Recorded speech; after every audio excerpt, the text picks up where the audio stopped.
How to use the sample size of week 1 and week 2 to help make your decisions throughout the rest of the season. Was that massive week that was on the bench of your roster potentially, one that you missed that you have to have in week 3, or is that one that maybe it's a one-off rather than something that you can rely on every week, and vice versa? Is it something with a 0 maybe in the score line like we've seen in week 1 with T. Higgins? We were always going to start him in week 2, but has that big day in week 2, and we've seen a couple of those games this week where we see boom performances from players who maybe are on the fringe of making your roster or making your starting lineup, and then we see some of those where players who are in your starting lineup after big week 1s have now disappointed. Where is the middle ground, and how can you make those decisions? That is what we were doing today on RotoViz Overtime, as well as looking through some of the final games that we haven't yet talked about from NFL Week 2. Excited to do this one, Shawn. I think it's going to be a fun process that a lot of people will be able to use then to set those lineups throughout the upcoming week for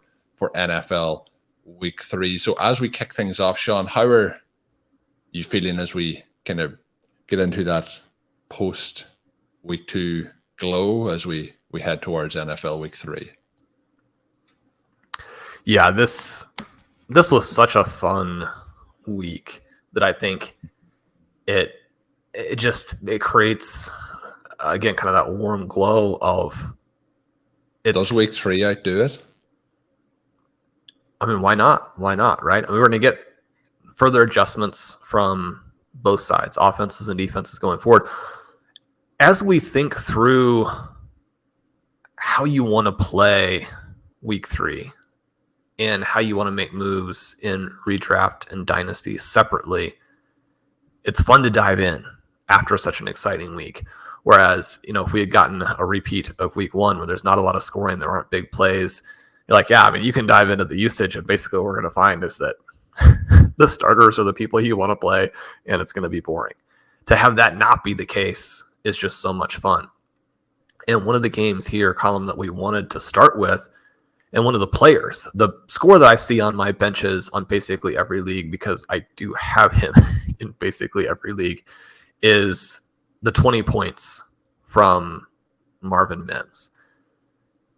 You get the 2 massive plays, you get the touchdowns, everything about what he does in this game against the Commanders is as he was advertised.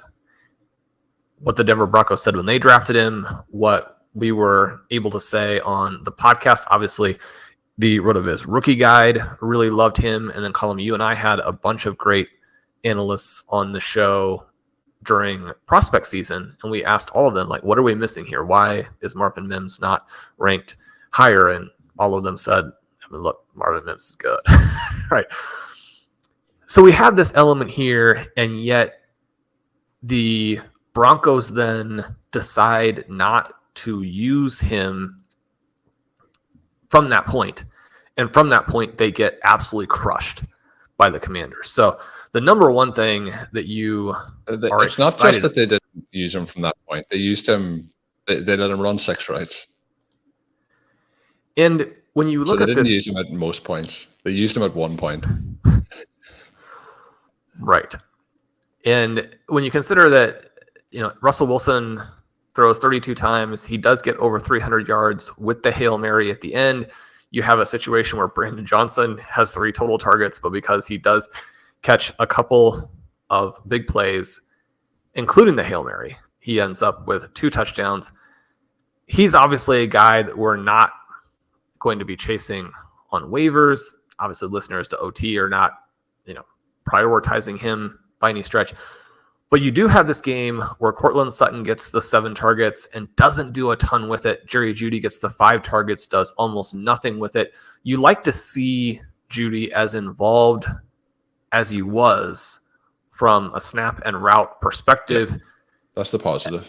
And you know that it's going to grow. And so the situation with the Broncos is going to be similar to the situation with a lot of other teams where we're looking at this and you want to be thinking about 3 different things.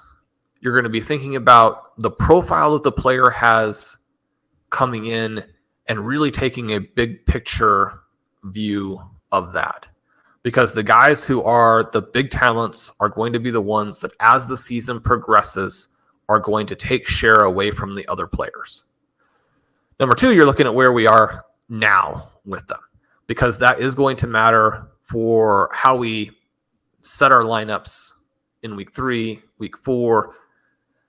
Sadly, unless you have a bunch of injuries already in the very early going, Mims is probably still not really a consideration. We've got to see him out there on the field more, because these long plays are unpredictable always, but they're more likely to happen when you got a lot of shots at them as opposed to just a couple of chances. It is something where you're definitely not going to be cutting Marvin Mims. If you get somebody who is willing to sell in Dynasty because they're thinking, okay, this is the sell high moment. This guy's barely playing, and yet he hit on some big plays. I can move him now. I think that you want to look to do that. And maybe they're going to try and sell high at a price that you're not comfortable with. And that's where developing those good relationships to where you can go back and forth. Maybe you can do a 2 for 2 where you have somebody who is coming off of a big game and is maybe more established, and you're looking for a window to move them in a perpetual reloading mindset at prices that work. And so you got to have that kind of moment where the two elements match up. That's how we would kind of look at this in Dynasty. The element here with Jeudy is that, again, this passing game looked so good for a half. And so I'm thinking about this and looking at Russell Wilson with Sean Payton and saying, if they can come out in the first half of these first 2 games and light it up the way that they have done, I think that creates a very good context. So then the third part would be the offensive context that we're dealing with, who you have as the QB, who you have as the play caller, and what the identity of the team in the early going is looking like.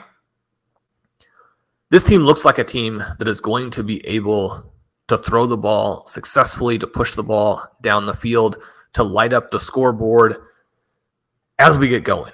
And I think that when you have a Sean Payton, the opportunities to make adjustments mid-game and mid-season are going to be a lot better than for the weaker coaching staffs.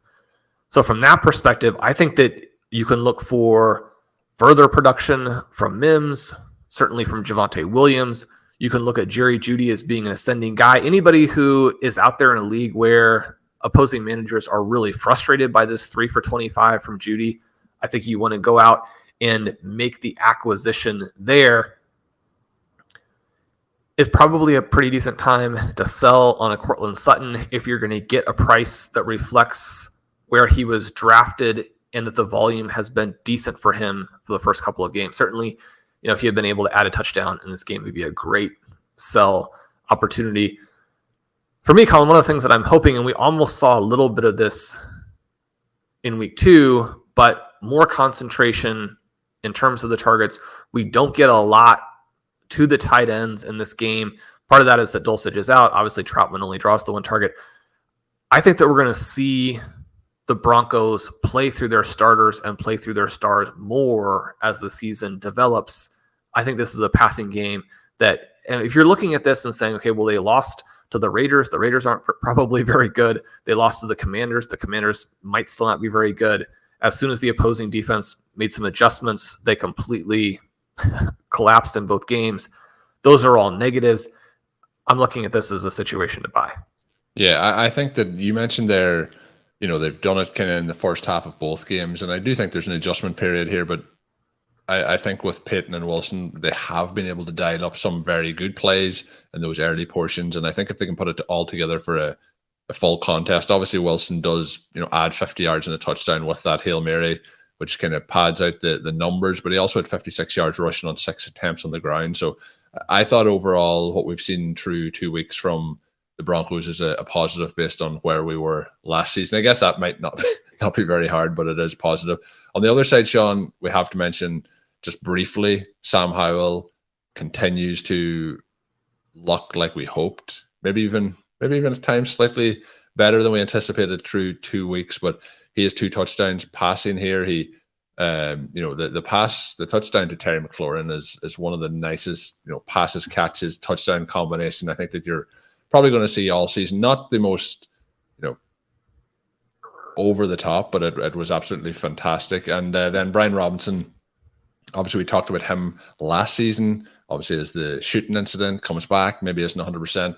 He's 18 for 87 on the ground here with 2 rushing touchdowns, 2 receptions for 42 yards in this. So looking very good in this to get him back out there as well. The one note, Shawn, I do want to mention is, Logan Thomas catches a touchdown here and gets, I'm going to use the word assaulted. I think there's no reason for this to happen in the modern NFL in terms of the hit that was laid on him by Kareem Jackson. And, for people who maybe aren't as annoyed at the hit that he had the previous week, it mightn't have stood out as much, but he is also the player that knocked out Jacoby Myers in week 1 with another egregious hit. And I do think if the NFL is serious about their health and safety protocols, I think should be a suspension handed down here for back-to-back weeks with hits. This was one of the most blatant, attempts of targeting that I think I've ever seen, in the last, say, 3-4 years. So I think I'm hoping to see over the next couple of days. I don't want people to be getting suspended or things like that, but I think it's deserved here in this particular point. The thing you're grateful for here, Colm, is that at least Kareem Jackson was ejected. So the NFL is putting some disincentives in place. But you think about this particular play where Logan Thomas is going to catch the touchdown, and somehow, despite being, it really appears knocked out, does hold on to the ball and score the touchdown.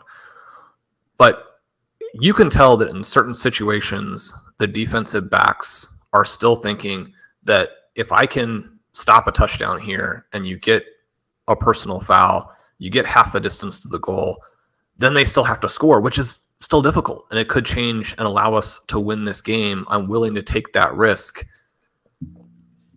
You have to have stronger disincentives in place. And especially for repeat offenders. This is one, kind of, as you mentioned, where, in some other countries, you might even have criminal charges filed. It's such an egregious play. And as you mentioned, has no business in sports. It also leads to situations where there was obviously some fisticuffs after this play. Mm-hmm. You kind of feel grateful that it doesn't devolve into just a full brawl, because any normal person is not going to let one of their friends be assaulted like this. Certainly football players are not going to let their teammates be assaulted like this. And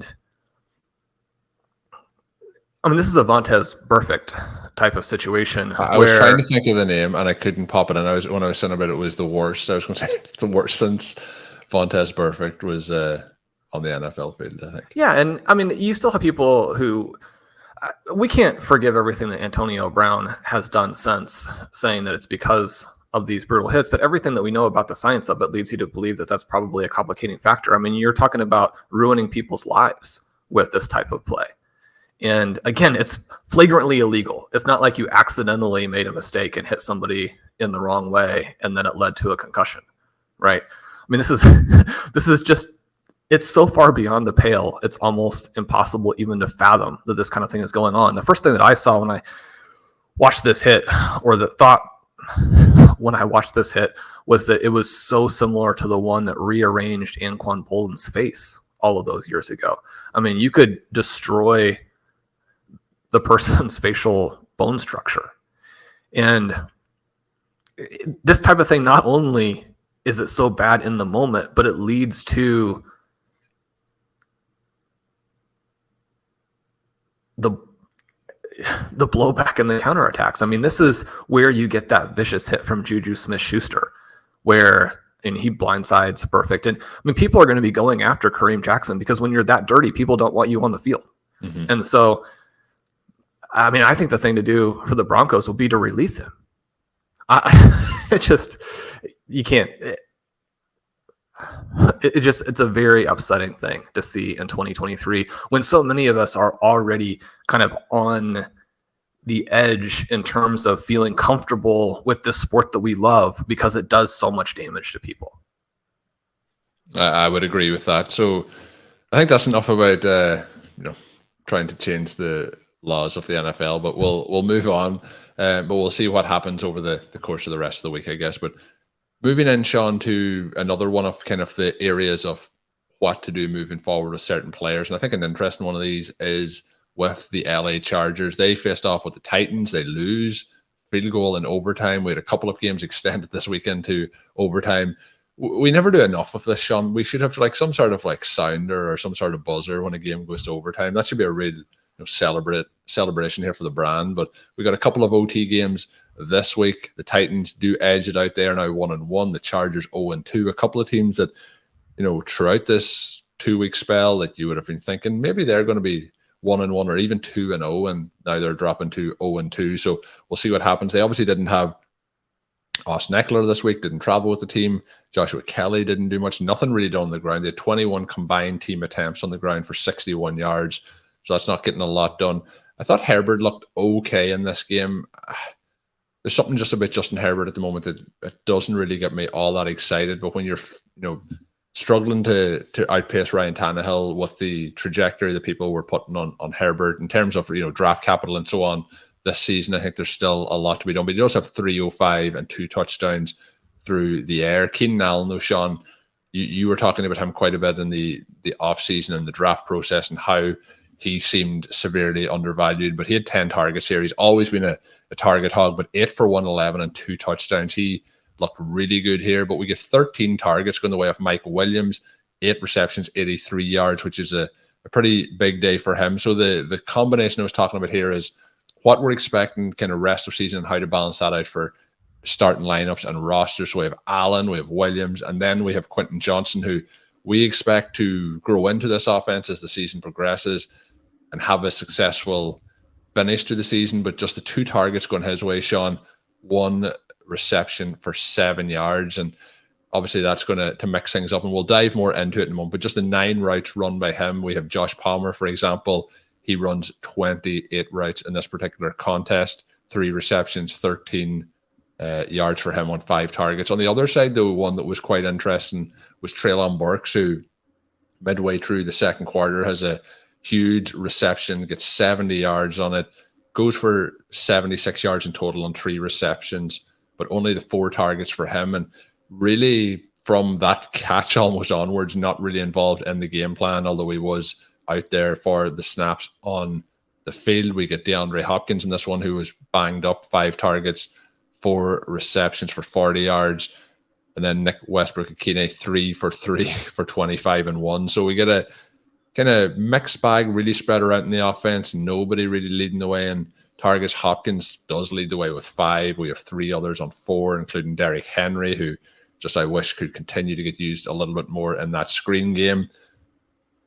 So, Shawn, I guess the questions here are going to be around Keenan Allen, Mike Williams, and Quinten Johnson. But not only that, but on the flip side, looking at Treylon Burkes, DeAndre Hopkins, I guess, and Okonkwo, somebody who has been in that kind of 9 through 12 range in tight end premium leagues, in particular at the tight end position. He goes 4 for 35 here on 4 targets. So there's a number of players in both offenses that maybe are underproducing, maybe are starting to show flashes, maybe they aren't getting usage like a Quinten Johnson. We're starting to see the flashes from Treylon Burkes, but the utilization is probably similar to what we're seeing from a Marvin Mims. So how are we playing that now as we enter, say, week 3 for our starting lineups? We obviously know Keenan Allen's an every week play, so we can probably just say Keenan Allen.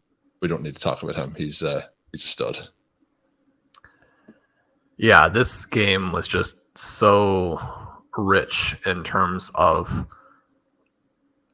things to look at and think through as we think ahead, this idea of how are we going to manage rosters. And this one really put up a lot of questions in all different directions, So many different, because if you had Josh Kelly last week, you're so excited. He has the big game, and then you're going to get this opportunity with Austin Eckler out. And you're thinking now maybe he has the type of game that we saw from a Kyren Williams. But instead, you have Tennessee's defense able to make those plays. Obviously, if you read Blair's wrong read article, the matchups article that he writes, which nailed this one. I think, quickly becoming, one of those go-to articles for understanding and getting ready for the week to make your start sets to work through your tricky DFS choices. you know this is going to be a more difficult matchup. And it's one where probably having the elite talent at the running back position is going to be more important. Whereas in the weaker matchups, guys who get volume have a pretty decent chance of going off. So that would be a little bit of the contrast there. Not to say he couldn't have had a good game, that there isn't kind of another universe in which it went better, but they were able to force the Chargers to throw, if you want to look at it that way. Often incentivizing the other team to throw is not necessarily good, and as a result, you do get these 13 targets to Mike Williams. It's interesting because the game 2 here perfectly illustrated our thesis for Keenan Allen, which is that he's still a superstar. He's going to be in an offense that is more competently schemed and called. He should be someone who is maybe a mid-second round pick as opposed to a 3-4 turn pick.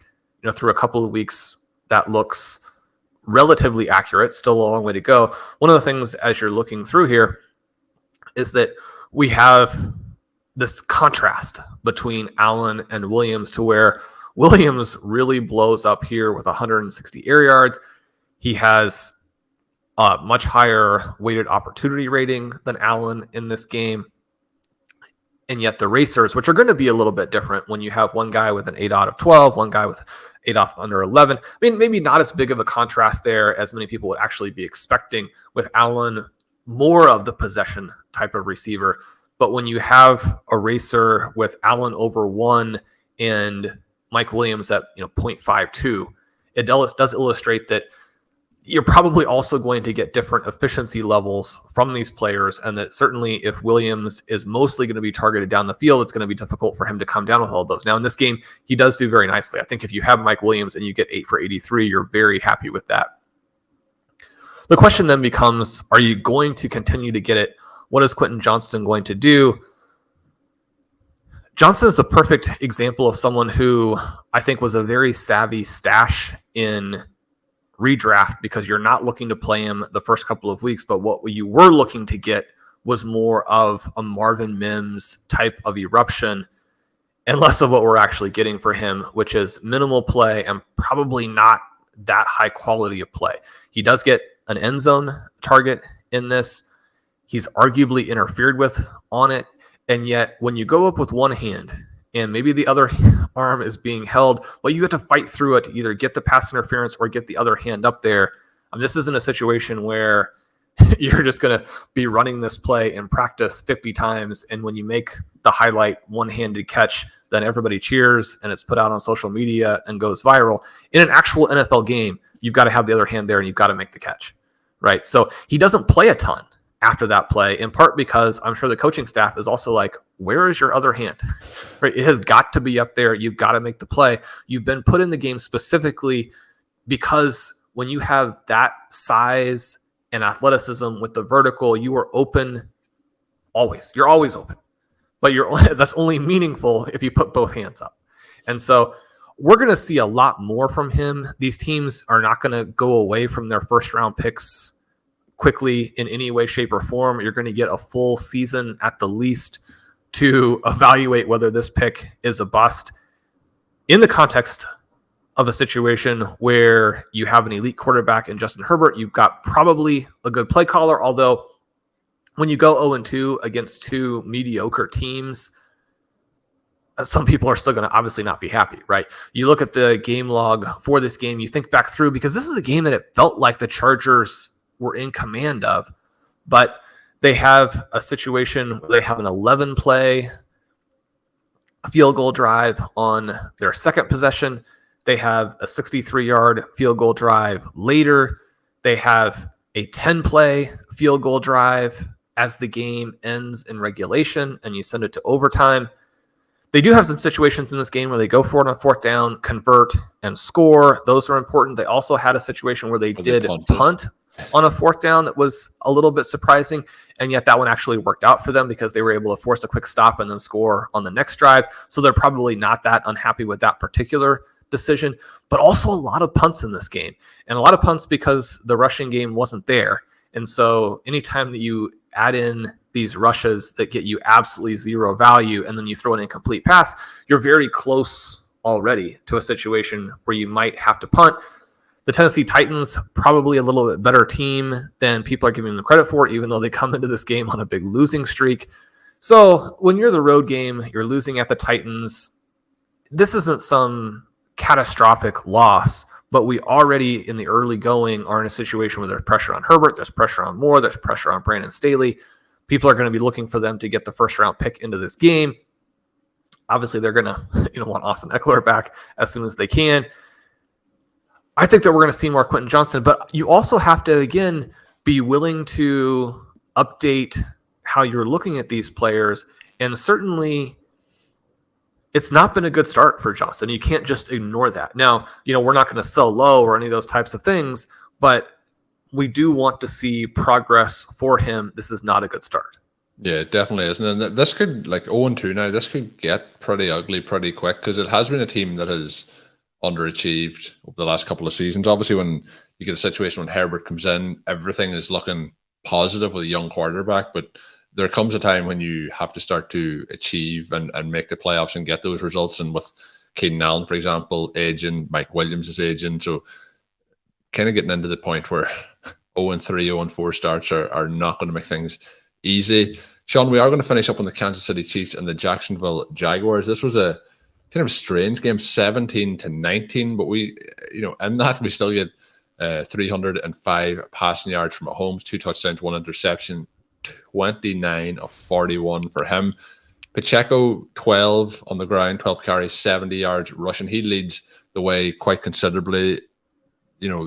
Patrick Mahomes is next to the 7 for 30, but nobody else. There's a couple of people in there with 1 carry, but Pacheco getting over 50% off the actual carries. We get Sky Moore with a big play, 54 yards. He gets 3 receptions, 70 yards, and a touchdown. We do have a snap count for Travis Kelce, but he does get in the end zone, 4 for 26 and a touch for him. Quite a week for Rashee Rice. We continue to see Kadarius Toney get targeted quite heavily when he is out there. 5 targets, 5 receptions, 35 yards for him, and a mixed bag then between everything else. 12 total players targeted in this one, Shawn, for the Kansas City Chiefs. So they were really trying to spread things around. But on the other side, I thought Trevor Lawrence really struggled in this. 41 pass attempts, just 22 completions, 216 yards.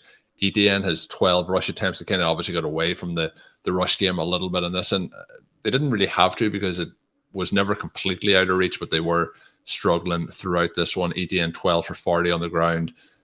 Only 18 total rush attempts for the team. Christian Kirk, the big winner in this, 14 targets, 11 receptions, 110 yards. After he had the down week 1, we obviously had a massive week 1 from Calvin Ridley. 8 targets for him, but just 2 for 32. And then, Zay Jones gets 6 targets, no receptions. Obviously, that leads to no yards when you get no receptions. So kind of almost a little bit of a flip of what happened in week 1 for Ridley and Jones. Then we get Christian Kirk getting his day. Evan Ingram, 6 for 57 on 8 targets. So the question here, I guess, is how to look at this offense moving forward, and also for the Kansas City Chiefs, basically the wide receiver core outside of tight ends.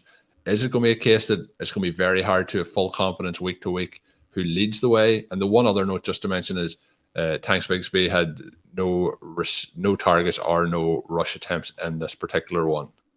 So obviously Etienne getting the lion's share of the work for the running backs. Yeah, if there's a positive note for Bigsby fans, he was out on the field, although not touching the ball. He was on the field for their highest leverage possessions there at the end. Sort of a discouraging note all the way across the board for the key players for Jacksonville. After Etienne looked like a potential league winner in week 1, this game was pretty distressing. After Calvin Ridley looked like a potential league winner in week 1, now you're suddenly back to where, if you were drafting him before the 2-3 turn, that might have been a little bit optimistic. I was saying that he was the big winner really of the entire weekend outside of obviously Puka. For week 1, he's the biggest loser, I think, of really any high-profile player in week 2. Now, he does make, one of the all-time great highlight catches. But it was funny for someone who was getting completely and totally dominated by L'Jarius Sneed. He seemed to want to trash talk him when he did anything decently well. I mean, Sneed's out there like, I'm in your hip pocket and you can't get away from me in any way, shape, or form. It was one of the most masterful performances from a defensive back that you will see. This has to be just, I don't know. I mean, you're looking at this from a Jacksonville perspective, and it's a nightmarish game because Trevor Lawrence didn't look very accurate. It brings back some of the memories from the... You mentioned nightmarish. The word, I didn't go to it, but I was going to say that this was a mess. And one of the things you kind of want to see as a fantasy manager is usage that, I mean, we know that scoring is not going to be consistent. You're going to have some big plays. You're going to have some games that have lesser efficiency. Those big plays and big games are going to be skewed very much in favor of the bigger talents. And yet, I mean, you like to be able to count on usage either to bench a player or to start a player, and to have Christian Kirk not involved at all in week one, and then come back and have 14 targets, 11 catches, a lot of them really in ways that maybe weren't that useful to the team. But to have Zay Jones locked down, I mean, this is a game where Zay Jones and Calvin Ridley combined for 14 targets and 2 catches. It was also a game where there was no room for Travis Etienne to run. It's a home game for the Jaguars and a chance to get to 2-0. It's a game in which the Chiefs continued in what's a little bit of a disturbing trend for them, where you get the fumble from Richie James that really hurt him.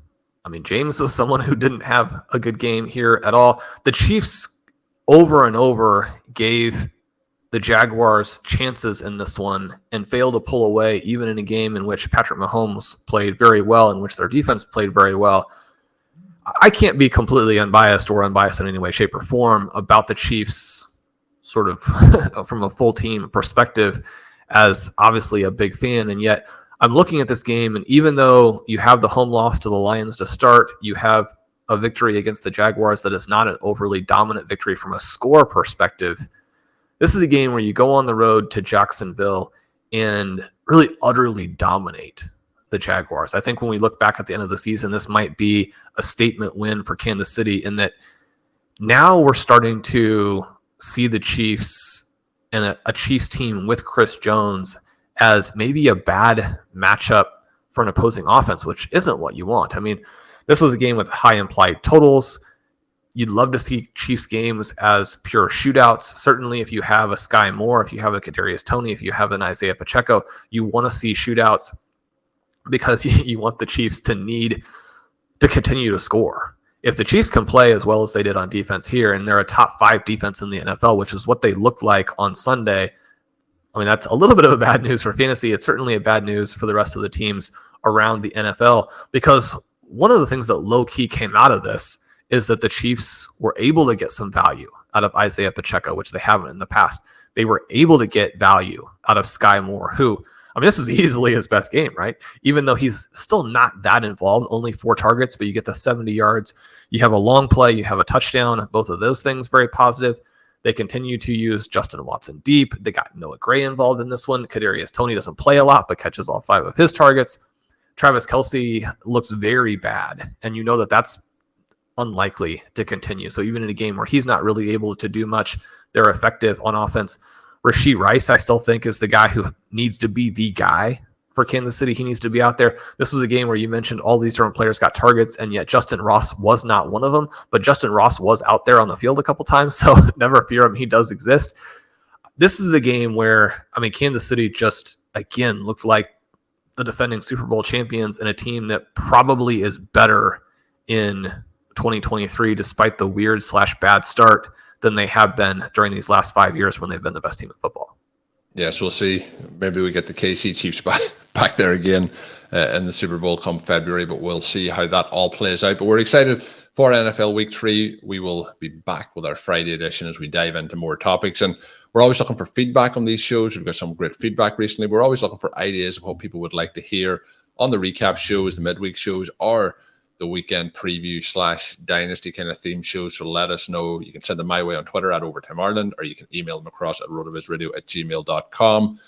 My name is Colm Kelly. You can follow me on Twitter at Overtime Ireland. My co-host is Shawn Siegele. You can check out all of Shawn's work on rotoviz.com. And if you are signing up, you can use the code RVRadio2023 at checkout to get a 10% discount, get access to all of the content and tools up on the website.